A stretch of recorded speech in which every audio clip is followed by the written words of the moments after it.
ओम नमो भगवते श्री अरविंदाय। ओम आनंदमयी चैतन्यमयी सत्यमयी परमे। आम श्री अरविंद विरचित दिव्य जीवन ग्रंथर असत्य और अशिवर निदान शीर्षक विषय संपर्क में आलोचना करुले। आज से संपर्क में अधिक किसी आलोचना करवा। श्री अरविंद यही अध्याय कहते जे जेतेबेले सचेतनता आरंभ है जीवनी शक्ति रे सेतिकी बेलू ए असत्य आ अशिवर कथाटी आसिला जहाँ आम आगरू पढ़ीचे। आज से संपर्क रे आउ अधिक किसी आलोचना करवा पढ़ा। आपणा सचेतन आत्मप्रतिष्ठार प्रथम पर्याय व्यक्ति भावापन्न प्राणी सत्ता ज्ञान लाभर दुईटी उपाय उपर निर्भर करने को पड़ुछि।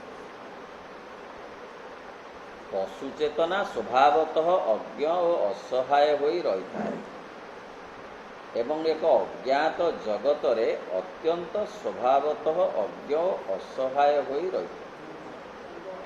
अत्यंत अनभिज्ञ और अत्यंत सामान्य परिमाण बहिश्चर चेतना ही ताहार संबल होई रही है। ए असत्य आउ अशिव कथाटी पत्थर स्तर रे नहीं, ताहा जेतेबेले प्राण स्तर को चेतना बढ़िला सेतिकी बेले ए कथा गुड़िक ता सहित जुक्त हैला।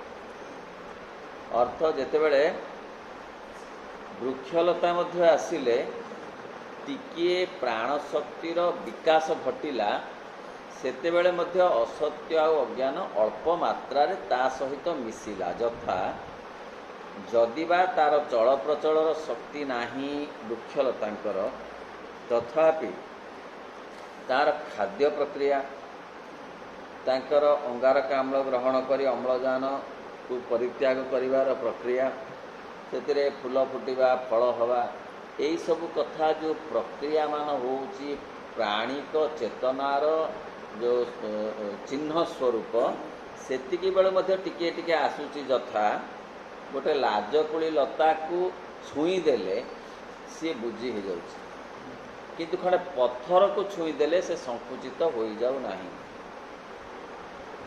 एतिरु जानी होउची जे किछि भयता भितरे हुए तो टिके संचरित हेलाणी, जोथि पाए कि कहउछंती जे उद्भिद विज्ञानविद जे जो जो गछरे कंटा अच्छी कहीं अच्छी ना से गछ आत्मरक्षा पाई ता भितरे प्रकृति ताकू जोगई देइछि कंटा। ता माने तार आत्मरक्षार आवश्यकता पड़िलाणी, किंतु पत्थर देहरे कंटा नहीं, तार आवश्यकता नहीं। अतएव असत्य और अशिव ये जो कथा गुड़िक प्राण सत्तार विकास सहित संपर्कित होई आसुछि। आरंभ है पशु चेतना स्वभावतः तथा से अज्ञ सी जानी नाही जे किसी भी जानी तार जीवनर लक्ष्य संपर्क में जानी जीवनर खूब बेसी तार भीतर सचेतनता नहीं, असहायता अच्छी, किंतु ता भितर बंची रहिबा पाई जेतिके आवश्यकता से आवश्यकता को पूरण करिवार जो जो स्वाभाविकता ता भितर अच्छी। खाद्य खाइबार आवश्यकता एक स्वाभाविक प्रक्रिया भाव में ता भितर अच्छी। निद्रा जीवार आवश्यकता गोटे स्वाभाविक प्रक्रिया भाव में ता भितर अच्छी। आत्मरक्षा पाए टिके भयभीत हवा ता भितर अच्छी। से अज्ञ हेले हैं ता निज संपर्क रे, किंतु स्वाभाविक भाव से आत्मरक्षा पाई किछि कथार प्रयोग करुछि। एक अज्ञात जगत रे अत्यंत अनभिज्ञ और अत्यंत सामान्य परिमाण बहिश्चर चेतना ही ताहार संबल होई रही था। बाहरे बाहरे चेतना तार भितरु चेतना किछि उद्रेक नहेले मध्य बाहर चेतना द्वारा से परिचालित होउछि। आपणार अस्तित्वटी को बजाय रखिबा एवं जीवन धारण करी रहिबा लागि अपरिहार्य क्रिया गुड़िकर ସାଧନ କରିବା ଲାଗି ଅତି କମ୍ରେ ଯେତିକି ବୋଧିଶକ୍ତିର ଆବଶ୍ୟକତା ରହିଥାଏ, ପ୍ରଚ୍ଛନ୍ନ ଚେତନା ଶକ୍ତି କେବଳ ତାହାକୁ ହିଁ ଉପର ଭାଗକୁ ପ୍ରେରଣ କରେ। ପ୍ରକୃତି ତାକୁ ସେତିକି ପ୍ରେରଣ କରିବା, ତାକୁ ସେତିକି ଯୋଗେଇ ଦେଇଛି ଯେ ଯେତିକି ଇଣ୍ଟୁଇସନ୍ ତାର ଦରକାର ନିଜକୁ ରକ୍ଷା କରିବା ପାଇଁ, ସେତିକି ସେ କରିପାରୁଛି। ଏବଂ ତା ଉପରି ଭାଗରେ ତାକୁ ସେ ସୁରକ୍ଷିତ ହୋଇ ରହିଲେ ସମାଜର କି ଉପକାର ହେବ, କି ଦେଶର ଉପକାର ହେବ, କି ବିଶ୍ୱର ଉପକାର ହେବ, ସେ କଥା ଜାଣିବା ତାର ଦରକାର ନାହିଁ। କିନ୍ତୁ ଆତ୍ମରକ୍ଷା ପାଇଁ ପ୍ରକୃତି ତାକୁ ବହିର୍ଭାଗରେ କିଛି ଚେତନା ଦେଇଛି। ଏଇ ବୋଧି ସମ୍ପୃକ୍ତ ପ୍ରାଣୀଟିର ବଶରେ ଆସିନଥାଏ। ଏ ଇଣ୍ଟୁସନ୍ ତା ବଶରେ ନାହିଁ, ସେ ଇଣ୍ଟୁସନ୍ର ବଶରେ ଅଛି। ପ୍ରାଣଶକ୍ତି ତାକୁ ଯେତିକି ବହିର୍ଭାଗରୁ ସଚେତନ କରିଛି, ତାକୁ ପ୍ରୟୋଗ କରି ସେ ତା ଜୀବନକାଳ ବିତେଇ ଦେଉଛି। ବହୁତ ବେଶୀ ଅନ୍ତତଃ ଏତେ ଗହଳି ଭିତରେ ମଧ୍ୟ ସହର ବଜାରର ସେ ଏତେ ବେଶୀ ଆକ୍ସିଡେଣ୍ଟର ସମ୍ମୁଖୀନ ହେଉନି। ବୋଧହୁଏ ମଣିଷଟାଠୁ ବେଶୀ ହେଉଛି ଆକ୍ସିଡେଣ୍ଟର ସମ୍ମୁଖୀନ। କୁକୁରଟିଏ ବେଶୀ ହେଉନି, ବିଲେଇଟିଏ ବେଶୀ ହେଉନି, ଏମିତି କିନ୍ତୁ ତାଠୁ ବେଶୀ ମଣିଷ ବେଶୀ ଗରମ ହେଉଛି। କାରଣ ମନ ତାକୁ ଅନ୍ୟମନସ୍କ କରୁଛି ମଣିଷକୁ, କିନ୍ତୁ ପ୍ରାଣୀର ସେ ବ୍ୟବସ୍ଥା ନଥିବାରୁ ସେ ଅନ୍ୟମନସ୍କ ନୁହେଁ। ସେର ମନ ନାହିଁ, କିନ୍ତୁ ପ୍ରାଣ ସତ୍ତା ତାର ଯେତିକି ଅଛି ସେତିକି ତାକୁ ଚଳେଇ ନେଉଛି। ଅନ୍ତତଃ ଭିଡ଼ କାଟି ଆଗକୁ ଯିବାକୁ, ରାସ୍ତା ପାରି ହେବାକୁ। ଗୋଟେ ସରୁ ବନ୍ଧ ଉପରେ ବେଶ୍ ଚାଲି ସେ ଓହ୍ଲେଇ ପଡ଼ୁଛି। ସେ ଓହ୍ଲେଇଲା ବେଳେ ଦେଖୁଛି କେଉଁଠି ସେ ଯେଉଁ ୱାଲ୍ର ଯେଉଁ କାନ୍ଥର ତଳେ କେଉଁଠି ପଥରଟା ଅଛି, ସେ ସେଇଠି ଓହ୍ଲଉଛି ତଳକୁ। ଖାପ କିନି ସେ ବଡ଼ ଉଚ୍ଚ ପାଚେରୀରୁ ଓହ୍ଲେଇ ପଡ଼ୁନି। ସେ ଦେଖୁଛି ଯେ ଆଉ କେଉଁଠି ଓହ୍ଲେଇଲେ ଟିକେ ଟିକେ ପଥର ଟିକେ ଗୋଟେ ଅଛି ତଳେ, ସେଇଠି ଓହ୍ଲଉଛି। ତେଣୁ ସେ ଇଣ୍ଟୁସନ୍ ତା ଭିତରେ ଅଛି। କିଛି କାଲକୁଲେସନ୍ର କଥା ତା ଭିତରେ ପ୍ରାଣ ସତ୍ତା ତାକୁ ଯୋଗାଇ ଦେଇଛି, ଯାହା ବହିର୍ଭାଗୀୟ ହେଲେ ମଧ୍ୟ ତାହା ଏକାନ୍ତ ଆବଶ୍ୟକତା ପାଇଁ। ଏହି ବୋଧି ଏକ ପ୍ରୟୋଜନର ଚାପରେ ହିଁ ପ୍ରାଣମୟ ଓ ଜଡ଼ମୟ ଉପାଦାନଟିର ମର୍ମକୋଷରେ କୌଣସି ପ୍ରୟୋଜନୀୟ କ୍ଷେତ୍ରରେ ଆପଣା ଛାଏଁ ଆତ୍ମପ୍ରକାଶ କରିଥାଏ। ତା ଭିତରେ ତାକୁ ସେଇ ବୋଧି ତାକୁ ଦେଇଛି, ବାହାରୁ ଦେଇଛି ଯେ ସେ ତାକୁ ପ୍ରୟୋଗ କରାଉଛି। ଖୁବ୍ ସଚେତନ ଭାବରେ ନ ହେଉ ପଛେ, କିନ୍ତୁ ତାକୁ ଆତ୍ମରକ୍ଷା ପାଇଁକି ସୁଯୋଗ ମିଳୁଛି। ମାତ୍ର ତେଣେ ତାହାର ପରିମାଣ ସବୁ ବହିଚେତନାର ଭୂମିରେ ଅଳ୍ପ ଅଳ୍ପ କରି ସଞ୍ଚିତ ହୋଇ ଏକ ସ୍ୱତଃସ୍ଫୂର୍ତ୍ତ ସହଜାତ ପ୍ରବୃତ୍ତିର ରୂପ ଗ୍ରହଣ କରିନିଏ। ତାର ବି ଗୋଟେ ସେ ହେଇଯାଇଛି ଇନବର୍ନ କ୍ୱାଲିଟି। ଅର୍ଥ ଗୋଟେ ପ୍ରାଣୀର ଗୋଟେ ଛୋଟ ଛୁଆଟେ ମଧ୍ୟ ବେଶ୍ ସହଜାତ ପ୍ରବୃତ୍ତି ଦ୍ୱାରା ଆତ୍ମରକ୍ଷା କରିପାରୁଛି, ଯାହା ମଣିଷ ସେଟା କରିପାରିବନି। ମଣିଷର ଶିଶୁ କରିପାରିବ ନାହିଁ, ତାକୁ ବହୁତ ଦରକାର ପରିଚର୍ଯ୍ୟା, ଆତ୍ମରକ୍ଷା କରିବା ପର୍ଯ୍ୟନ୍ତ ସାମର୍ଥ୍ୟ ଆଣିବା ପାଇଁ। କିନ୍ତୁ ଗୋଟେ ବାଛୁରୀଟେ ବେଶ୍ ଡେଉଁଛି, ବେଶ୍ ଖାଇଦେଉଛି, ବେଶ୍ ତାର ପଳେଇବ।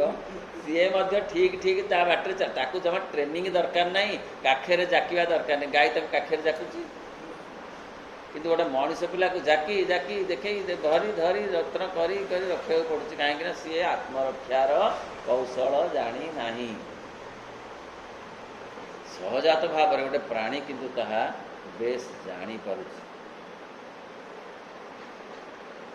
ଯାହାକି ପୁଣି ସେହିପରି ଏକ ଅବସର ଆସି ପହଞ୍ଚିବା ମାତ୍ରକେ କ୍ରିୟାଶୀଳ ହେବାରେ ଲାଗିଥାଏ।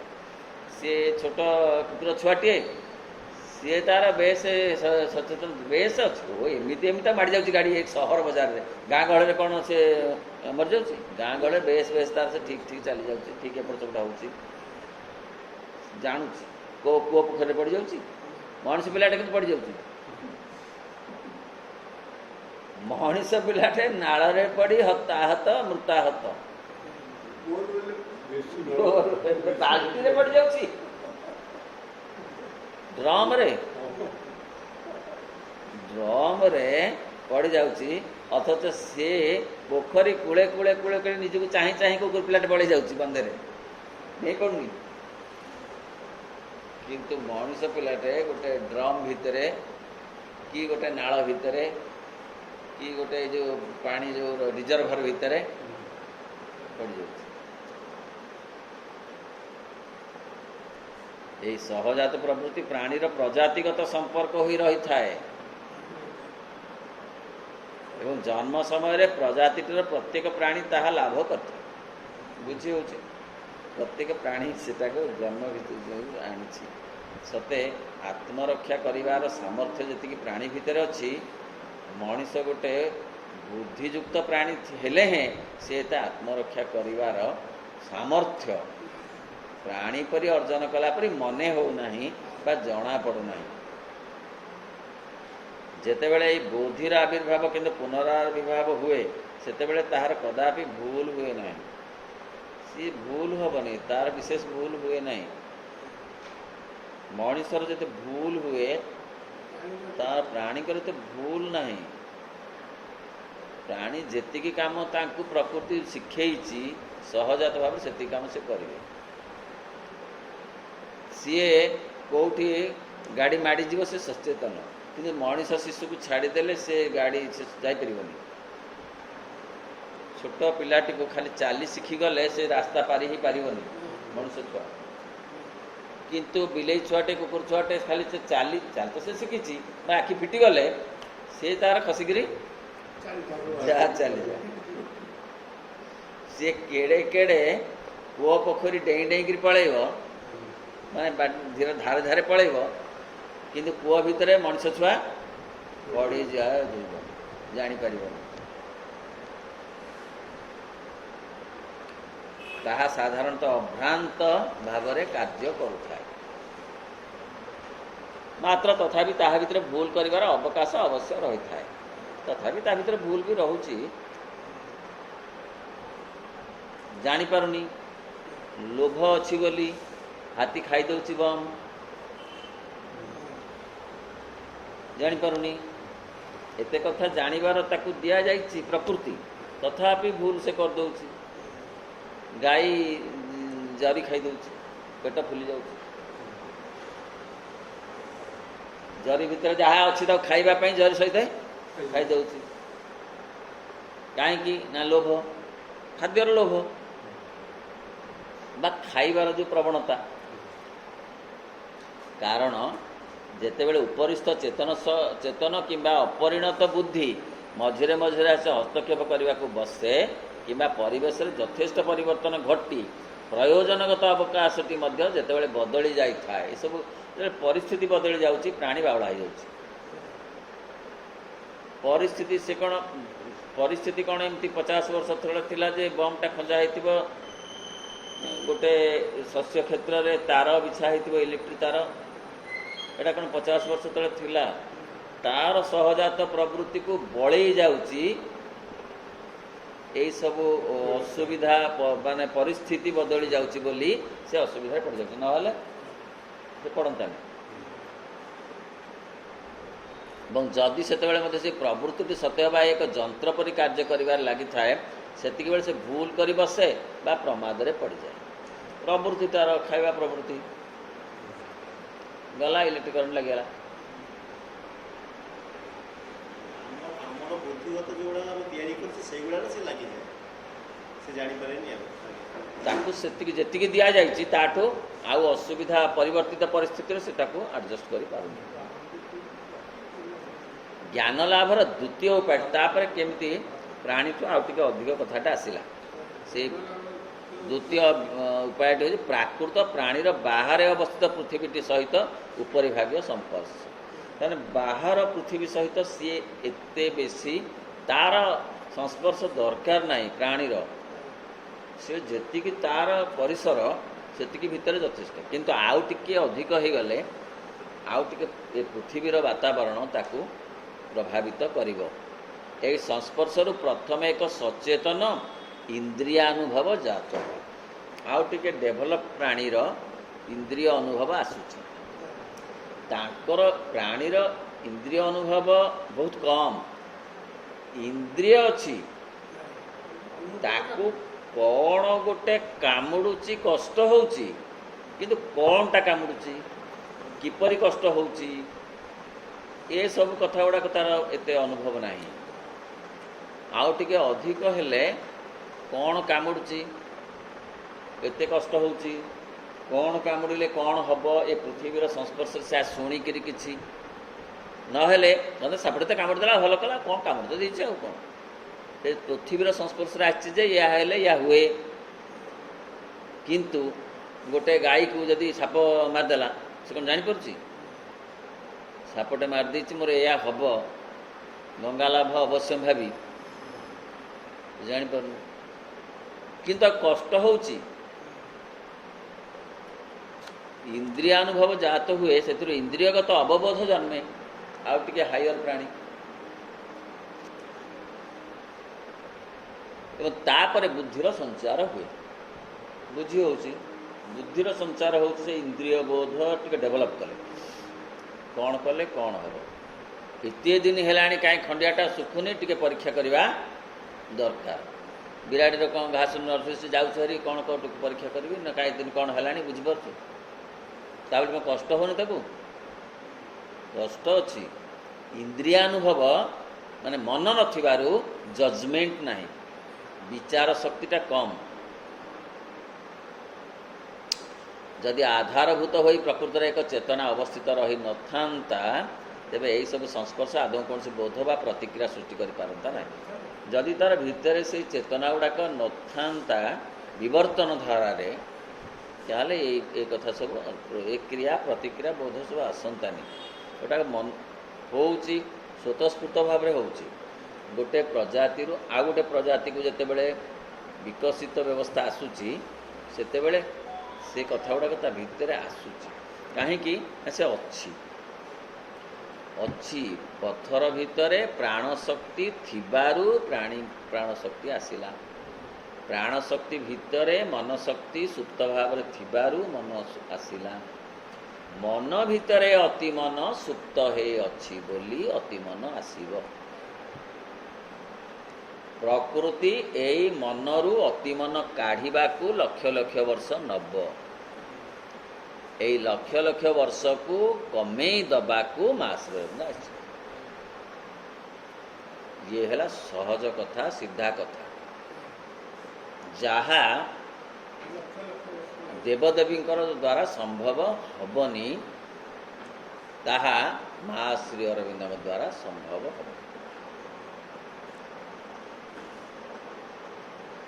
प्रथमे बोध प्रतिक्रिया प्रथमे अचेतन प्राणशक्ति और ताहार प्राथमिक प्रयोजन और आकृति व्यक्ति सत्तार अवस्थित रही अधिचेतन को प्राणमय कर दिए तार सबलिमिनाल क्षेत्र को अधिचेतन को टिके प्राणमय कर दिए अर्थ प्राण थाईकि मन ता भीतर बाहर अर्थ से प्राण को बाद करी बाहरुनी जेमिति गोटे फूल वृंत भितरु बाहरे वृंत को छाड़ी दिएनी वृंत भितरे थाए बोली बाहरे वृंत सहित बाहरे वृंत को रखिकी बाहरे मन प्राणर कथा से प्राण जदि वृंत हुए तेल मन ता भीतर बाहरी थिबा फूल आ वृंत सहित तार कनेक्शनटा एते गभीर जे ताको आमे अलगा करि पारिबा नाही कहा को अलग कर पारिबा नाही मनरु प्राण को खाली मन अलगा रही पारिबनी प्रथमे अचेतन प्राण शक्ति और तार प्राथमिक कला अधिचेतना उपर अनुभूति और बहिर्भागी एक प्रतिस्पंदन जागृत कर दिए सेतेबेले सत्तार बहिस्तर रे बाह्य जगत संबंध रे एक ज्ञान आपना को रूपायित सुष्ट करने को आरंभ करे तेणु बाह्य जगतर जो ज्ञान ताकू ग्रहण करुची मन बाहर जगत देखी शुणी ଶିଖୁଛି। ପ୍ରାଣୀ ସେସବୁ କଥା କହ, ତାର ଗୋଟେ ନିଜର ଜଗତ ଅଛି ସେତିକି। ଆଉ ଗୋଟେ ବାହାର ଜଗତରୁ କିଛି ଗୋଟେ ଶିଖିବା ସେ ବ୍ୟବସ୍ଥାଟା ତାର ଏତେ ନାହିଁ। ପ୍ରାଣଗତ ସଂସ୍ପର୍ଶ ବଳରେ ଏକ ଉପରିଭାଗସ୍ଥ ଚେତନାର ଏ ଯେଉଁ ଉନ୍ମେଷ ଘଟୁଛି ତାହାର ଆଉ ଗୋଟିଏ ଅନ୍ତର୍ଗୂଢ଼ କାରଣ ମଧ୍ୟ ରହିଛି। ସେ କାରଣଟି ହେଉଛି ସେ ସଂସ୍ପର୍ଶର ଆଶୟ ଓ ବିଷୟ ଦୁହିଁଙ୍କ ମଧ୍ୟରେ ଏକ ଅଧିଚେତନାଗତ ସମ୍ଭାବନାମୟ ସାମର୍ଥ୍ୟ ରୂପେ ଚେତନା ଶକ୍ତି ଆଗରୁ ଅବସ୍ଥିତ ରହିଛି। ଅର୍ଥାତ୍ ତା ଭିତରେ ସିଏ ଯେଉଁ ପ୍ରାଣଗତ ସଂସ୍ପର୍ଶ ଅଛି ତା ଭିତରୁ ମନ ବାହାରିଛି। ମନ ପ୍ରାଣର ଯେଉଁ ସମନ୍ୱିତ ଚେତନା ସେଇ ଭିତରେ ଗୋଟେ ଆଶୟ ହେଲେ ଗୋଟେ ବିଷୟ। ଆଶୟ ଯଦି ହେଲା ପ୍ରାଣ, ତା ଦେହରୁ ବିଷୟ ବାହାରିଲାଣି ମନ। ଆଶୟ ବିଷୟ ଏକାଠି ରହିବାର ଯେଉଁ ବିଧି ବ୍ୟବସ୍ଥା ତାକୁ ମଧ୍ୟ ଏ କରାଯାଇଛି ବା ପ୍ରକୃତି ତାକୁ କରିଛି। ଅର୍ଥାତ୍ ଆଶୟଟି ମଧ୍ୟ ଯଥେଷ୍ଟ ପରିମାଣରେ ଗ୍ରହଣଶୀଳ ହୋଇପାରୁଛି। ଏଣେ ନା ନା ଏଇଟା ଆଶ୍ରୟ ନୁହେଁ। ଆଶ୍ରୟ ମାନେ ଏଇ ଗୋଟାକ ଆଶ୍ରୟ, ଏଇଟା ତାର ବିଷୟଟା ଅଲଗା। ବିଷୟବସ୍ତୁ ମାନେ ତାର ଯେଉଁ କଥାଟା, ଯେଉଁ ବାହାରଟା, ଆଉ ଯିଏ ତାକୁ ଧରି ରଖିଛି। ଆଶ୍ରୟଟା ହେଉଛି ଯେ ଧରି ରଖିଛି, ବିଷୟଟା ହେଉଛି ଯିଏ ଧୃତ ହେଇକି ରହିଛି, ଯିଏ ରହିଛି। ଏଣେ ଯେତେବେଳେ ପ୍ରାଣ ତତ୍ତ୍ୱଟି ପ୍ରସ୍ତୁତ ହେଉଛି, ଅର୍ଥାତ୍ ଆଶ୍ରୟଟି ମଧ୍ୟରେ ଯଥେଷ୍ଟ ପରିମାଣରେ ଗ୍ରହଣଶୀଳ ହୋଇପାରୁଛି। ସଂସ୍ପର୍ଶଟିକୁ ଗ୍ରହଣ କରୁଥିବା ଅଧିଚେତନ ଚେତନାରେ ସେତେବେଳେ ଅଭିଘାତଟିର ପ୍ରତିସ୍ପନ୍ଦନ ରୂପେ ଉନ୍ମେଷିତ ହୋଇ ଉଠୁଛି। ଯେତେବେଳେ ପ୍ରାଣଗତ ମନ ପ୍ରଥମେ ପ୍ରାଥମିକ ଅବସ୍ଥାରେ ପ୍ରାଣଗତ ମନ, ତାପରେ ସିନା ମନ ବେଳକୁ ବେଳ ଅଧିକ 1000 ବର୍ଷ ତଳେ 5000 ବର୍ଷ ତଳେ ମନ କ'ଣ ଏତେ ବିକଶିତ ଥିଲା? 200 ବର୍ଷ ତଳେ କ'ଣ ଏତେ ବିକଶିତ ଥିଲା? କେଡ଼େ ସହଜ ସରଳ ଥିଲା ମଣିଷ। ଯେତିକି ସେ ବୁଝିଥିଲା ସେତିକି ହିଁ ସର୍ବଶ୍ରେଷ୍ଠ ବୋଲି ବୁଝିଥିଲା। ସିଏ ବୁଝୁଥିଲା ପୃଥିବୀ ବୋଇଲେ ଆମ ଗାଁ ଆଉ ତାର ହାଟ, ଆଉ ସେଣିକି ପୃଥିବୀ ନାହିଁ ବୋଲି ସେ ଭାବୁଥିଲା। 100 ବର୍ଷ ତଳେ 150 ବର୍ଷ ତଳେ ନା ନାହିଁ କହୁଥିଲା ପୃଥିବୀ କ'ଣ ଏଇଠି, ଆଉ ସିଆଡ଼େ କ'ଣ ଅଛି ଯେ ସେତିକି ତ। ଏଡ଼େ ବଡ଼ ପୃଥିବୀର ଯେଉଁ ପରିକଳ୍ପନା ସିଏ ଏବେ ଏଇ 150 ବର୍ଷ ହେଲା କରିଛି। ତେଣୁ 150 ବର୍ଷ ବା 200 ବର୍ଷ ପୂର୍ବରୁ ଯଦି ତାହା ନଥିଲା, ତାହେଲେ 500 ବର୍ଷ ତଳେ କ'ଣ ଥିବ, 1000 ବର୍ଷ ତଳେ କ'ଣ ଥିବ। ତେଣୁ ଯେତିକି ତାର ଭିତ୍ତିଭୂମିଟା ଯେତିକି ଷ୍ଟ୍ରଙ୍ଗ ହେଉଛି ନା, ତା ଉପରେ ସେତେ କଥା ରହିପାରୁଛି। ଅର୍ଥ ତାର ମନର ଯେଉଁ ଗଠନଟା, ମନର ବେସ୍ଟା ଷ୍ଟ୍ରଙ୍ଗ ହେଲାରୁ ତା ଉପରେ ବହୁ କଥା ରହିବା ସମ୍ଭବ ହେଉଛି। ମନର ବେସ୍ଟା ଷ୍ଟ୍ରଙ୍ଗ ହେଉଛି ମଣିଷ ପାଖରେ, କାରଣ ପ୍ରାଣଗତ ମନ ସେ ପ୍ରାଣରୁ ଆସି ସେ ବେସ୍ ଭାବରେ ଅଛି। ଘରର ମୂଳଦୁଆଟା ଷ୍ଟ୍ରଙ୍ଗ ହେଲେ ତାର 5 ମହଲା 7 ମହଲା କରିହେବ। ତେଣୁ ବିଷୟଟା ଯେଉଁଟା ରଖାଯାଇଛି ସେଇଟା ବଡ଼ କଥା ନୁହେଁ, ଯିଏ ଧରି ରଖିଛି ତାର ମଧ୍ୟ ବହୁ ଭୂମିକା ଅଛି। ସେଇ ଉନ୍ମେଷ ପ୍ରାଣମୟ ମନ ଅର୍ଥାତ୍ ପ୍ରାଣୀର ମନଟିକୁ ଗଠନ କରୁଛି। ସେଇ ଯେଉଁ ଗୋଟେ ମଣିଷ, ଗୋଟେ ପ୍ରାଣୀଟେ, ଥିଙ୍କିଂ ଆଣ୍ଡ ଟକିଂ ଆନିମଲ୍, ତାର ଗୋଟେ ପ୍ରାଣଗତ ମନ ଅଛି। ତାପରେ ପ୍ରାଣଗତ ମନ ହେଉଛି କମନ୍ ମାଇଣ୍ଡଟା, ନର୍ମାଲ ମାଇଣ୍ଡଟା, ସେଇଟା ହେଉଛି ତାର ପ୍ରାଣଗତ ମନ। ଭାରି ମାନେ ଖୁବ୍ ବେଶୀ ଅପୂର୍ବ ବନ୍ଧୁତା ଥିବ, ଆଉ ହଠାତ୍ ଗୋଟେ ଖାଦ୍ୟ ପୁଡ଼ିଆ ବଣ୍ଟା ହେବ, ଧସ୍ତା ଧସ୍ତି କହିବେନି ମୋ ସାଙ୍ଗଟାକୁ ବୋଲି 2 ଧକ୍କା ପକେଇକିରି ପୁଡ଼ିଆଟା ନେଇଯିବି, ନାହିଁ ମୋ ସମସ୍ତେ ନେବା, ସମସ୍ତଙ୍କ ପାଇଁ ଆସିଛି, ଟିକିଏ ରହିଗଲେ ହେବନି।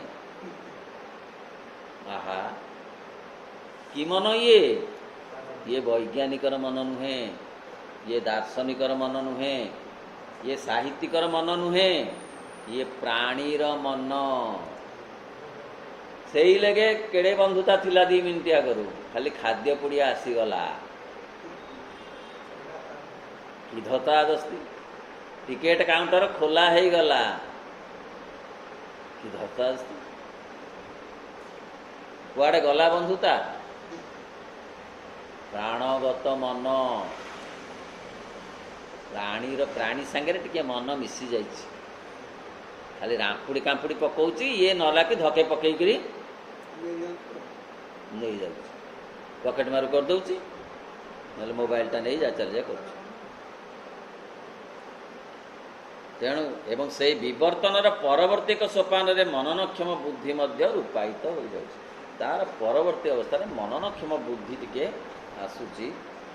କାହିଁକିନା ସେ ମନ ପୁଣି କେତେ କେତେ ପ୍ୟୁରିଫାଏଡ଼ ହେଲେ ଯାଇକରି ହବ ସେ ସ୍ତରକୁ ଆସିବ। ଏ କମନ ମାଇଣ୍ଡରେ କିଛି କାମ ଚଳିବ ନାହିଁ। ସିଏ ଗୋଟେ ବିରାଟ ପ୍ରବାହ ସେ ରହିବ, ଆଉ ଗୋଟେ ଧାରା ତା ପାଖେ ପାଖେ ଚାଲିବ, ଗୋଟେ ଛୋଟ ଧାରାଟେ ଚାଲିବ, ବିକଶିତ ମନର ଧାରା। ନହେଲେ ପ୍ରାଣିକ ମନ ଏମିତି ରହିବ, ସାଧାରଣ ମନ ଏମିତି ରହିବ। ହାଇଅର ମାଇଣ୍ଡ ପ୍ରାଣଗତ ମନଠୁ ଟିକେ ଅଧିକ ହେଇଯାଉଛି, ତାପରେ ଇଣ୍ଟୁ ମାଇଣ୍ଡ, ଇଲ୍ୟୁମିନ୍ ମାଇଣ୍ଡ, ଏଇ ଯେଉଁ କଥା ସବୁ ମନର ମଧ୍ୟ କେତେ ସ୍ତର ଅଛି। ଏହିପରି ଭାବରେ ବହିଶ୍ଚର ଅନୁଭୂତି ଓ ବହିର୍ବୋଧ ରୂପେ ଭିତରେ ପ୍ରଚ୍ଛନ୍ନ ହୋଇ ରହିଥିବା ଚେତନାର ତର୍ଜମା ହେବାରେ ଲାଗିଛି। ଏ ବାହାରୁ ବହୁତ ପ୍ରଭାବ ଅଛି ମନ ଉପରେ, ପ୍ରାଣ ଉପରେ ମଧ୍ୟ। ମଣିଷ କ୍ଷେତ୍ରରେ, ପ୍ରାଣୀ କ୍ଷେତ୍ରରେ କେବଳ ବାହାର ପ୍ରଭାବ ଅଛି, ମଣିଷ କ୍ଷେତ୍ରରେ ମନ ଉପରେ ଆଉ ପ୍ରାଣ ଉପରେ ବାହାରର ପ୍ରଭାବ ରହିଛି। ଏକ ପ୍ରଚ୍ଛନ୍ନ ଶକ୍ତି ଉପରି ଭାଗର ଆବେଗ ହୋଇ ପ୍ରକାଶ ପାଉଛି। ତାମାନେ ଗୋଟେ ଭିତରେ ଗୋଟେ ଶକ୍ତି ଅଛି ଯିଏକି ଟାଣୁଛି ଆଗକୁ, ଠେଲୁଛି ପଛକୁ, ତାକୁ ବିବର୍ତ୍ତନୀ ଶକ୍ତି ବୋଲି ଆମେ କହୁଛେ। ସେଟା ହେଉଛି, ସେଟା ତାକୁ କେହି ଏମିତି ବସିକିରି କୌଣସି ଲାବୋରେଟୋରୀରେ କରିବା ଦରକାର ପଡ଼ୁନି। ସେ ମନକୁ ମାନେ ଗୋଟେ ଜେନେରେସନ୍ଠୁ ଆଉ ଗୋଟେ ଜେନେରେସନ୍ ହେଇଯାଉଛି। ଗୋଟେ ଛୋଟ ପିଲାଟେ ବର୍ତ୍ତମାନ ମୋବାଇଲ ଯାହା ଡିଲ୍ କରୁଛି, 5 ବର୍ଷ 4 ବର୍ଷର ପିଲା, ସେ କମ୍ପ୍ୟୁଟର ସେ ଫିଟେଇ ଦେଇ କମ୍ପ୍ୟୁଟରରେ କାମ କରିଦେଉଛି। ମାନେ କ'ଣ ସବୁ ଆପ୍ ସେ କରିଦେଉଛି। କେମିତି? ତାକୁ କ'ଣ ଏଗୁଡ଼ା ବହୁତ ବେଶୀ ଶିକ୍ଷା ହେଇଛି ପିଲାଦିନୁ? ନାହିଁ, ସେ ବି ଦେଖିକିରି ଖାଲି ଦେଖିଦେଇ କ'ଣ ଟିକେ ଥରେ ଦେଖିଦେଇକି ସେ ବୁଝି ଯାଉଛି। କିନ୍ତୁ ବୟସ୍କ ଲୋକଙ୍କୁ 10 ଥର ହାତ ଟେପିଲେ ମଧ୍ୟ ଏ ଜାଗାରେ ବି ଟିପା ହେଇଯାଉଛି, ବି ଜାଗାରେ ସି ଟିପା ହେଉଛି।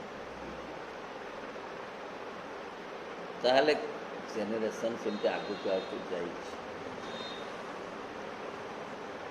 ଭିତ୍ତି ରୂପେ ଅବସ୍ଥିତ ଏ ଅଧିଚେତନା ଯଦି ପୂର୍ଣ୍ଣ ରୂପେ ବହିସ୍ତରକୁ ଆସୁଥାନ୍ତା, ତେବେ ଆଶ୍ରୟସ୍ଥ ଚେତନା ଓ ବିଷୟସ୍ଥ ଚେତନା ଦୁହିଁଙ୍କ ମଧ୍ୟରେ ଏକ ପ୍ରତ୍ୟକ୍ଷ ସାକ୍ଷାତ ସମ୍ଭବ ହେଉଥାନ୍ତା।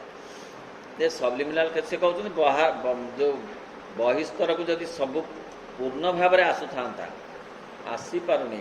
ସତରେ ଏ ବାହାର ଜଗତର ମଧ୍ୟ ଯେତେ ପ୍ରଭାବ ଅଛି ସବୁ ଆସିପାରୁନି। ଯଥା ପ୍ରକୃତିରେ କେତେ କେତେ ବିରାଟ ବିରାଟ କାର୍ଯ୍ୟ ପ୍ରତି ମୁହୂର୍ତ୍ତରେ ହେଉଛି, ତାହାର ପ୍ରଭାବ ମଣିଷ ଉପରେ ପଡ଼ୁନି। ସକାଳ ଦ୍ୱିପହର ହେଇଯାଉଛି, କେବେ ମଣିଷ ବିସ୍ମୟରେ ଅଭିଭୂତ ହେଇଛି? ଥିଲା କ'ଣ, ହେଲା କ'ଣ, କିପରି ହେଲା, କିଏ କଲା, କାହିଁକି କଲା, କେମିତି କଲା, ବସି କେବେ ଭାବିଛି? କେତେ ବୟସ ହେଲାଣି ନା? 98। ଆଜ୍ଞା, ଆପଣ ଏମିତି କେବେ ଭାବିଛନ୍ତି? ଭାବିବି କ'ଣ, ସକାଳଟା ତ ଦ୍ୱିପହର ହେବ। ହଁ, ଏଇ ଯେଉଁ କଢ଼ ସକାଳର, ଏଇ କାଲିର ଯେଉଁ ଏଇ ମନ୍ଦାର କଢ଼ ସକାଳକୁ ଏଠି ସୁନ୍ଦର ଫୁଲ ହେଇଯାଇଛି। ଫୁଲ ତ ହେବ ତୋଳିବାକୁ, ଆଉ ଏଥିରେ ଅସୁବିଧା କ'ଣ?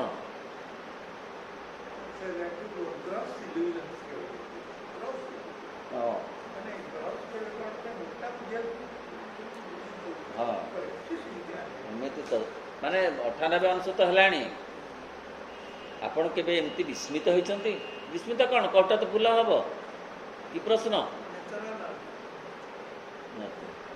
ଏଇଟା ନ୍ୟାଚୁରାଲ କଥା। ତା ଭିତରେ ଯେଉଁ କ୍ରିୟା ଅଛି, କର୍ତ୍ତାର ଯେଉଁ ହାତ ଅଛି, ତାକୁ ଖୋଜିବାକୁ ମିଳନ୍ତା ସୁଯୋଗ ସେଇ କ୍ରିୟା ମାଧ୍ୟମରେ। ବୁଝି ହେଉଛି? କଢ଼କୁ ଫୁଲ କଲା କିଏ, ମୁଁ ତାକୁ ଥରେ ଦେଖିବି। ପୃଥିବୀଟାକୁ ବୁଲଉଛି କିଏ? ଦେଲା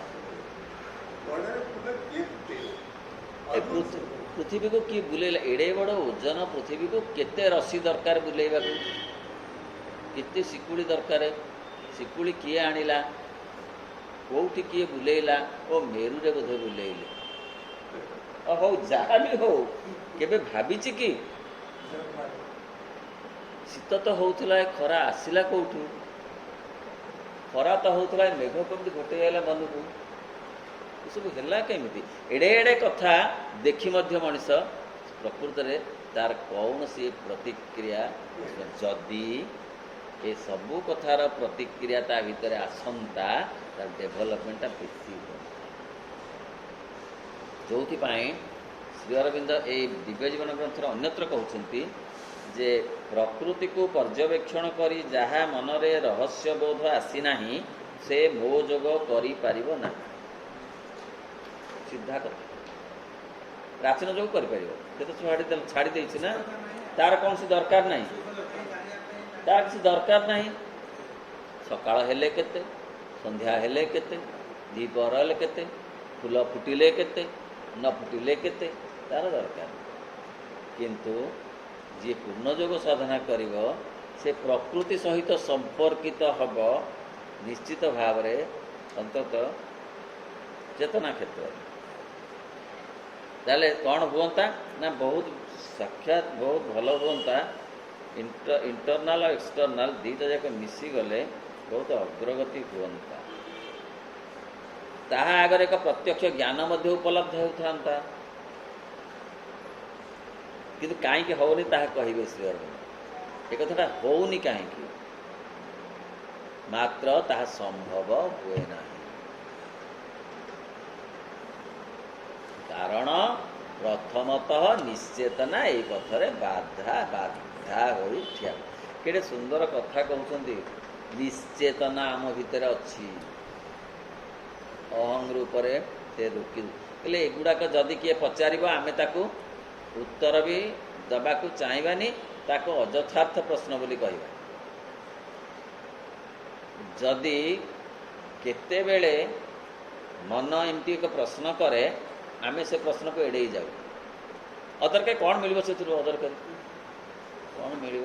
ଆଉ କିଛି କାମ ନାହିଁ ଯେ ସକାଳ ଦ୍ୱିପହର ହେଲା କେମିତି, ପୂର୍ଣ୍ଣିମାଟା ଅମାବାସ୍ୟା ହେଲା କେମିତି, ଏଗୁଡ଼ାକ ବିଜ୍ଞାନ ବହିରେ ଅଛି, ଯେ ପଢ଼ିବେ। ଆମର କ'ଣ ଦରକାର? ପିଲାଟି ଯଦି ଏ ପ୍ରଶ୍ନ ପଚାରୁ, ତାକୁ ଦିଠେଲା ପକାଇଲେଣି ଗାର୍ଡ଼ିଆନ।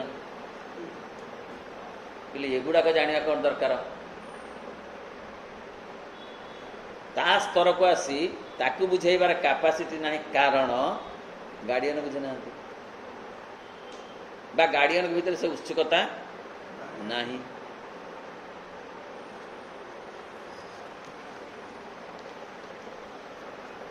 ନିଶ୍ଚେତନା ଏ ପଥରେ ବାଧା ହୋଇ ଠିଆ ହୁଏ ବା ଆପଣାର ନିଷେଧ ଜାରି କରିଦିଏ। ଏବଂ ଦ୍ୱିତୀୟତଃ କେବଳ ଏକ ଅପୂର୍ଣ୍ଣ ଅଥଚ କ୍ରମବର୍ଦ୍ଧମାନ ବହିର୍ଚେତନାର ମାଧ୍ୟମରେ ହିଁ ଶନେଇ ବିକାଶ ଲାଭ କରିବା ହିଁ ବିବର୍ତ୍ତନର ଅଭିଳାଷ ହୋଇ ରହିଥାଏ। କାରଣ ସିଏ ହେଉଛି ବିବର୍ତ୍ତନ, ତାହା କରିବ। ନିଶ୍ଚେତନା ଦରକାର ଅଛି, ନହେଲେ ଏଇ ଡିଭାଇନ୍ ପ୍ଲାନ୍ଟା ଧୀରେ ଧୀରେ ହେବ ନା। ଲୀଳାଟା କେମିତି ହେବ? ଲୀଳା କେମିତି ହେବ? ଲୀଳା ତ ହେବ ଯେମିତି ରାମ ଯଦି ବନବାସ ଯାଇ 14 ବର୍ଷରେ ଫେରି ଆସିଲେ, ଆଉ ଘଣ୍ଟି ବାଜିଲା ଅଯୋଧ୍ୟାରେ ଅଭିଷେକ, ରାମାୟଣ କ'ଣ ହେବ? ସୀତାଟିଏ ଯିବା ଦରକାର, ଇଏ ଯେଉଁ ସୁପର୍ଣ୍ଣଖାଟିଏ ଆସିବା ଦରକାର, ତାର ନାକ କାନ କଟା ହେବା ଦରକାର, ସିଏ ପୁଣି ଦୌଡ଼ିକି ଯାଇ ରାବଣର ପାତଳେ ଲମ୍ବ ହୋଇ ପଡ଼ିଯିବା ଦରକାର, ରାବଣଟିଏ ଭେଷ ହୋଇକି ଆସିବା ଦରକାର। କେତେ କଥା ହେଲା, ଫଳରେ ଏଡ଼େ ବଡ଼ ଗ୍ରନ୍ଥଟା ଲେଖା ହେଲା। ସେମିତିକା ବିବର୍ତ୍ତନ ସେଇ ଚଟକିନା ଯଦି ପ୍ରାଣୀରୁ ମଣିଷ, ମଣିଷରୁ ଅତି ମଣିଷ, ଆଉ କ'ଣ ଦରକାର? ହଁ, ତାଙ୍କ ଲୀଳା କେମିତି ହେବ? ସେ ପରା ଲୀଳାମୟ, ସେଥିରେ ଭାରି ଆନନ୍ଦ ତାଙ୍କର। ସିଏ ଆନନ୍ଦମୟ, ହେ ଆନନ୍ଦମୟ କୋଟି ଭୁବନ ପାଳକ, ସବୁଥିରେ ତାଙ୍କର ଆନନ୍ଦ। ନା କ'ଣ ଚୁମୁଟିବାରେ ଆନନ୍ଦ, ନା ହଁ ଟିକେ ଚୁମୁଟି ଦେବାରେ ବି ଆନନ୍ଦ। ଚୁମୁଟି ଦେବେ ଯେମିତି, ମଇଲମ ଲଗେଇବେ ସେମିତି। ମଇଲମ ତ ଆଉ କେହି ଲଗେଇବେନି, ଯିଏ ଯିଏ କନ୍ଦେଇବ ନା ସେଇ ଟାଣ କରିବ। ଆତ୍ମୀୟର ବିୟୋଗରେ ଯିଏ କନ୍ଦେଇବ, ଯିଏ ନା ବିରୋଧୀ ଶକ୍ତି ତାଙ୍କରି ଏକ ବିକୃତ ରୂପ। ହଉ ହଉ, ଯେଉଁ ବାଟରେ ହେଲେ ମଣିଷ କାନ୍ଦିଲା, ବୋଧ ଦେବ କିଏ? ସାଇ ପଡ଼ିଶା। ସେଇ ଲୁହ ଶୁଖେଇବେ କିଏ? ସେଇ ଟାଣ କରିଦେବେ ସିଏ। ନହେଲେ କେହି ତିଷ୍ଠି ରହିପାରିନଥାନ୍ତେ। ଆତ୍ମୀୟ ଜଣକୁ ହରାଇଲା ପରେ ସାଙ୍ଗେ ସାଙ୍ଗେ ଯାଇକରି ପରିବାରର ସମସ୍ତେ ଗଙ୍ଗା ଲାଭ ହେଇଯାଆନ୍ତା, ସେଇ ଅଗ୍ନିରେ ପଡ଼ିଯାଆନ୍ତେ। କହିଲେ ଆଉ ନୁହଁ, ହଉଛି କି? ତେଣୁ ଯିଏ ବିଦାୟ ବ୍ୟବସ୍ଥା କରିଛି, ସେଇ ପୁଣି ମିଳନର ବ୍ୟବସ୍ଥା କରିଛି। ଏଇ ତ ଲୀଳା। ତେଣୁ ସନେଇ ସନେଇ ବିକାଶ ହେଉଛି, ଧୀରେ ଧୀରେ ବିକାଶ। ଏଇଟା ବିବର୍ତ୍ତନର ଅଭିଳାଷ। ତେଣୁ ପ୍ରଚ୍ଛନ୍ନ ଚେତନା ଶକ୍ତିଟିକୁ ମଧ୍ୟ ଏକ ଉପରିଭାଗସ୍ଥ ପ୍ରାଣ ମନୋଗତ ସ୍ପନ୍ଦନ ଓ କ୍ରିୟା ମଧ୍ୟରେ ଆପଣାକୁ ବଡ଼ ଅପୂର୍ଣ୍ଣ ଭାବରେ ପ୍ରକାଶିତ କରିବାରେ ହିଁ ସୀମାବଦ୍ଧ ହୋଇ ରହିବାକୁ ପଡ଼େ। ତେଣୁ ହେଉନି, ଚେତନା ଶକ୍ତି ବଡ଼ ଅପୂର୍ଣ୍ଣ ଭାବରେ ତ ଡେଭଲପ୍ କରୁଛି ଧୀରେ ଧୀରେ। ପ୍ରତ୍ୟକ୍ଷ ଜ୍ଞାନବତ୍ତାର ଅନୁପସ୍ଥିତି, ପ୍ରତ୍ୟାହାର ଓ ଅପ୍ରଚୁରତା ଦ୍ୱାରା ତାହା କେବଳ ଏକ ପରୋକ୍ଷ ଜ୍ଞାନ ଲାଭ କରିବାରେ ଇନ୍ଦ୍ରିୟ ସାଧନ ଓ ପ୍ରବୃତ୍ତି ସବୁର ବିକାଶ କରିବା ବାଧ୍ୟ ହୋଇଥାଏ। ପ୍ରତ୍ୟକ୍ଷ ଜ୍ଞାନ ମଣିଷ ଗ୍ରହଣ କରିପାରୁନାହିଁ। ଜୀବନର କୌଣସି ପରିସ୍ଥିତିରୁ, ଜୀବନର କୌଣସି ପ୍ରତିକ୍ରିୟାରୁ, କୌଣସି ପରିବେଶରୁ ସେ ପୂର୍ଣ୍ଣ ଭାବରେ ଶିକ୍ଷା ଅର୍ଜନ କରିପାରୁନାହିଁ। ସେଇଲେ ଟିକିଏ କ'ଣ ଶିଖୁଛି, ଏପରିକି ବାଇ ଗ୍ରେସ୍ ବୋଲି କହୁଛି, ତା ପରଦିନକୁ ବା ତା ପର ଘଣ୍ଟାକୁ କହୁଛି ବାଇ ଚାନ୍ସ ମୁଁ ରକ୍ଷା ପାଇଗଲି। ବିବର୍ତ୍ତନ। ଯଦି ସେ ସେଇ କଥାକୁ ମନେ ରଖିପାରୁଥାନ୍ତା, ଆଉ ସବୁ କଥାରେ ପ୍ରୟୋଗ କରୁଥାନ୍ତା, ତାହେଲେ କେତେ ଡେଭଲପ୍ କରିଯାଆନ୍ତା। ନା ମୋତେ ଜ୍ୱର ହେଇଛି, ନା ବାଇ ଗ୍ରେସ୍।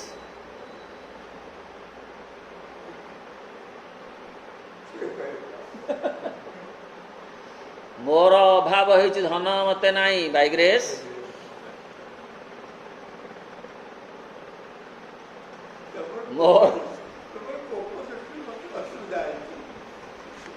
ତେଣୁ ମୋତେ ଯାଉ ଯାଉ ଝୁଣ୍ଟି ପଡ଼ିଲି, ବାଇ ଗ୍ରେସ୍।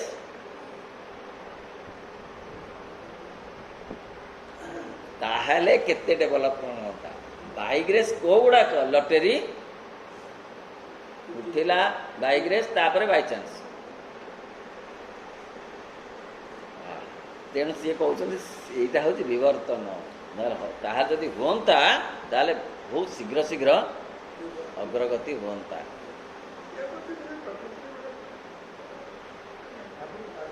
ଶ୍ରୀ ଅରବିନ୍ଦଙ୍କୁ ସତ୍ୟ ପାଠ କି ପାଠ କହିଲେ, ଯେମିତି ନାଇଁ ସେ କହିଲେ ବିଲେଇ ଦେହରେ ଯଦି ମଣିଷର କନସଲସେନ୍ସଟା ଇଞ୍ଜେକ୍ଟ କରାଯିବ, ସେ ଫାଟିଯିବ ଯେ ତାର ହାତ ଗୋଡ଼ ରୋମ ସବୁ କୁଆଡ଼େ ବୋଲି କୁଆଡ଼େ ପଡ଼ିବ। ମା କହିଲେ ଧୀରେ ଧୀରେ ଧୀରେ ଧୀରେ। ଆହା, ଏ ପାଠ କିଏ କହିବ? ଶ୍ରୀ ଅରବିନ୍ଦଙ୍କ ପାଠ ଭଳିଆ ପାଠ କିଏ କହିବ? ୟାକୁ ଯିଏ ଶୁଣିବ, ଯିଏ ଅଭ୍ୟସ୍ତ ହୋଇନଥିବ, ସେ କହିବ କି ପାଠ ଇଏ? ଜ୍ୱର ହେଇଛି ନା ବାଇ ଗ୍ରେସ୍।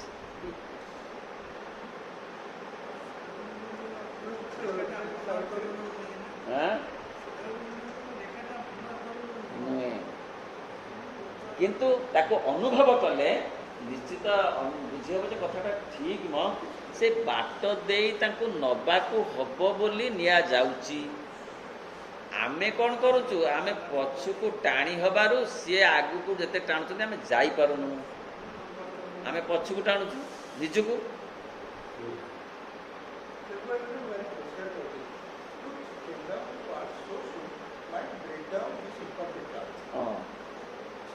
ହଁ ତ, ହଁ ଠିକ୍। ପୃଥିବୀ ରସାତଳଗାମୀ ହୋଇଯିବ। ମାଆଙ୍କ ପ୍ରଶ୍ନ ହେଲା ଆପଣ କରିଦେଉନାହାନ୍ତି ଅତିମାନସର ଯେଉଁ ପ୍ରକୃତ କାର୍ଯ୍ୟ କରି ଅତିମାନବ ତିଆରି କରିଦେଉନାହାନ୍ତି, ଏତେ ବଡ଼ ତ କାର୍ଯ୍ୟ ତ କଲେ ନା ପୃଥିବୀ ରସାତଳଗାମୀ ହୋଇଯିବ। କନସେଣ୍ଟ ନଦେଲା ପର୍ଯ୍ୟନ୍ତ, ଠିକ୍ ଭାବରେ ସେ ପ୍ରସ୍ତୁତ ନ ହେଲା ପର୍ଯ୍ୟନ୍ତ ସେ ରସାତଳଗାମୀ ହୋଇଯିବ। ତାହା କ'ଣ ଭଗବାନ କରିବେ? କରିବେ ନାହିଁ। ତେଣୁ ସେ କହୁଛନ୍ତି ଯେ will you help, are you ready? ତୁମେ ନିଜକୁ ରେଡ଼ି କର।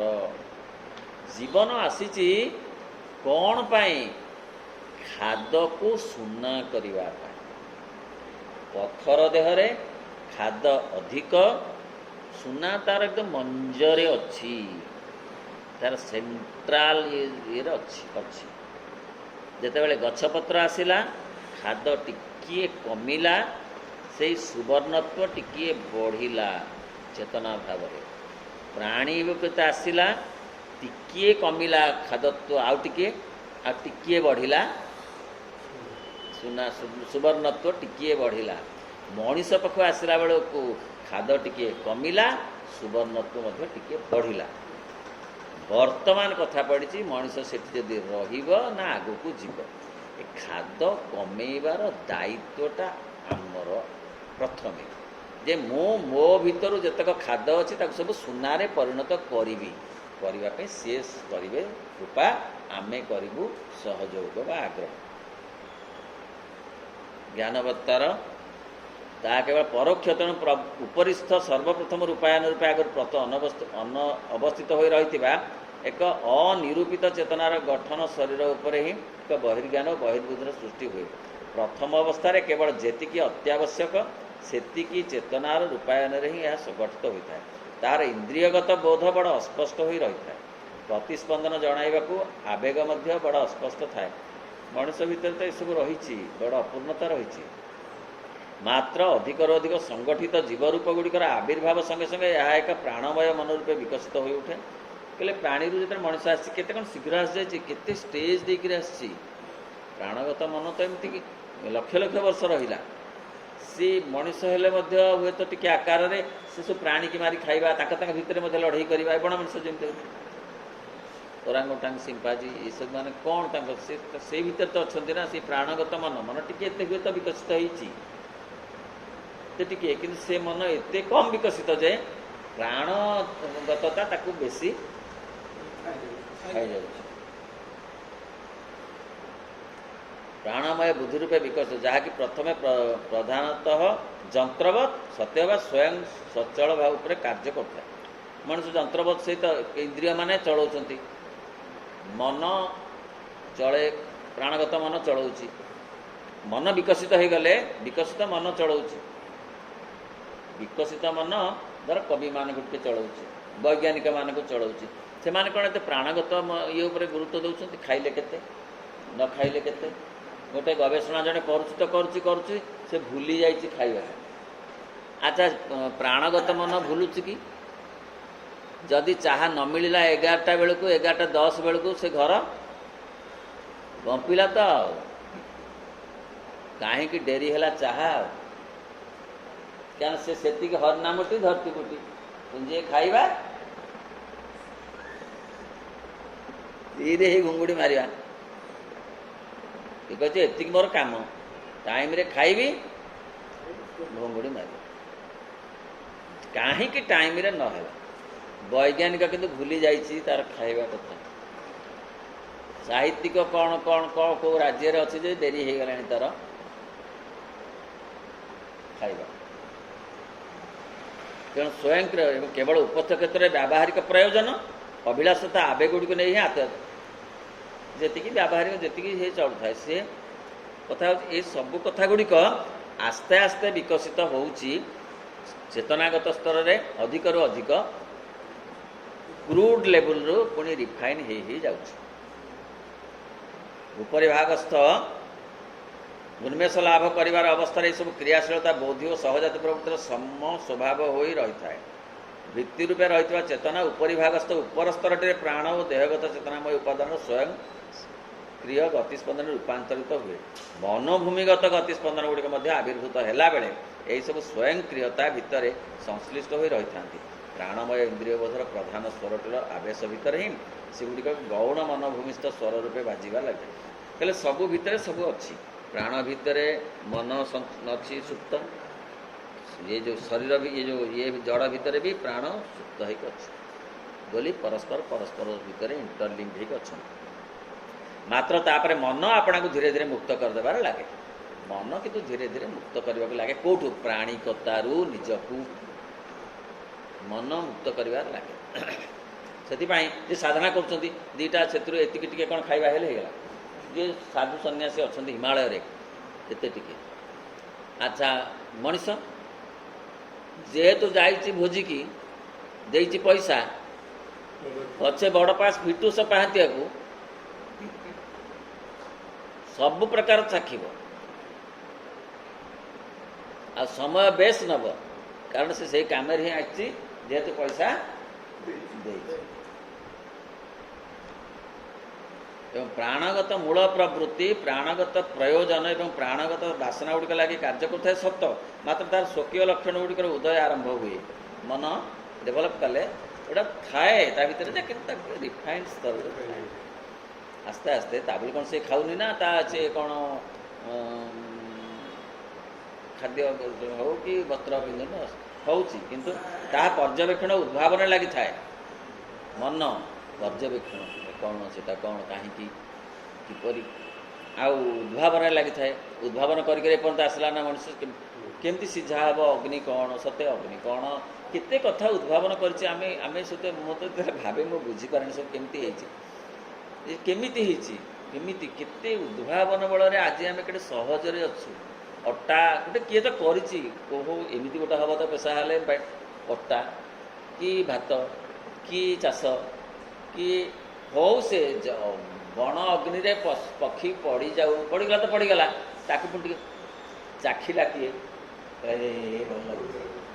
एटा उद्भावन गोटे हेलानी जे अग्नि दरकार गोटे कथा को सिद्ध करने वो सिद्ध कले भल लगुच यहाँ भी गोटे उद्भावन केते केते एमती कथा खाली जड़ी बूटी औषध पत्र उद्भिदरू केते परीक्षा निरीक्षा करा पड़ो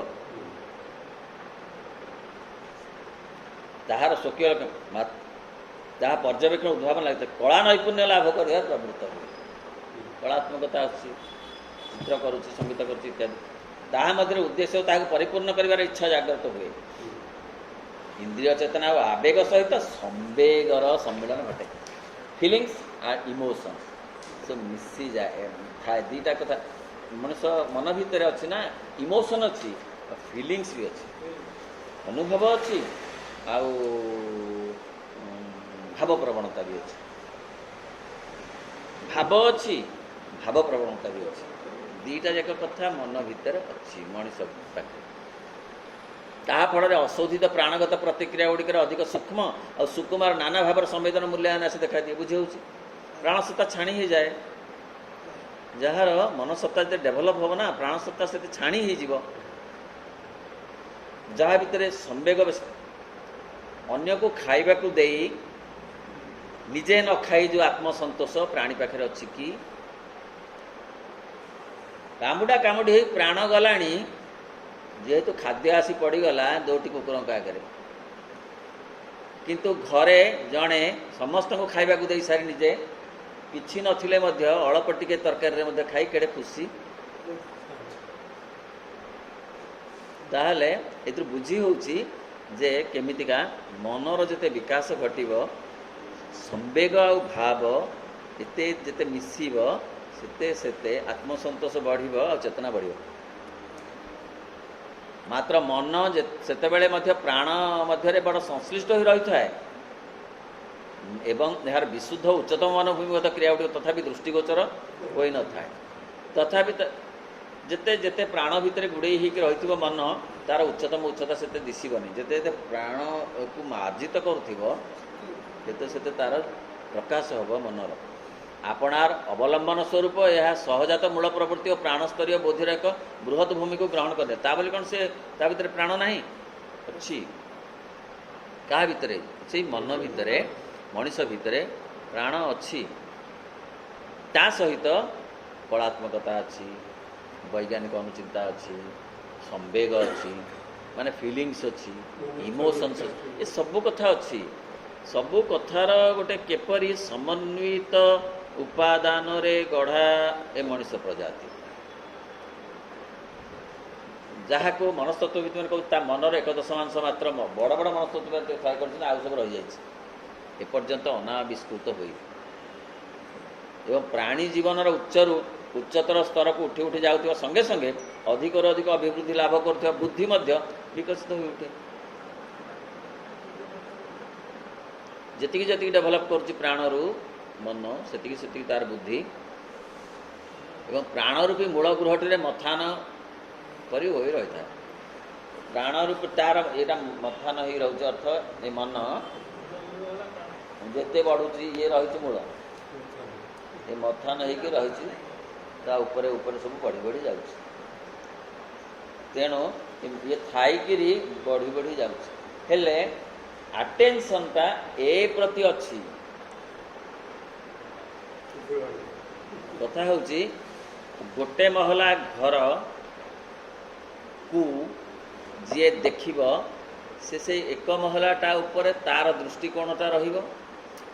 ଯିଏ 30 ମହଲାକୁ ଦେଖିବ ତାହେଲେ ତାର ଦୃଷ୍ଟିକୋଣଟା ପ୍ରସାରିତ ହେବ ନା ସଙ୍କୁଚିତ ହେବ? ପ୍ରସାରିତ ହେବ, ନିଶ୍ଚିତ ଭାବେ ପ୍ରସାରିତ ହେବ।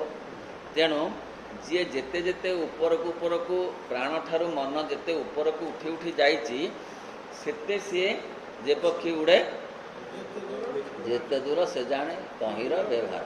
ସେ ସେତେ ବଡ଼ କଥା ଚିନ୍ତା କରିପାରିବ, ବହୁ କଥା ଚିନ୍ତା କରିପାରିବ।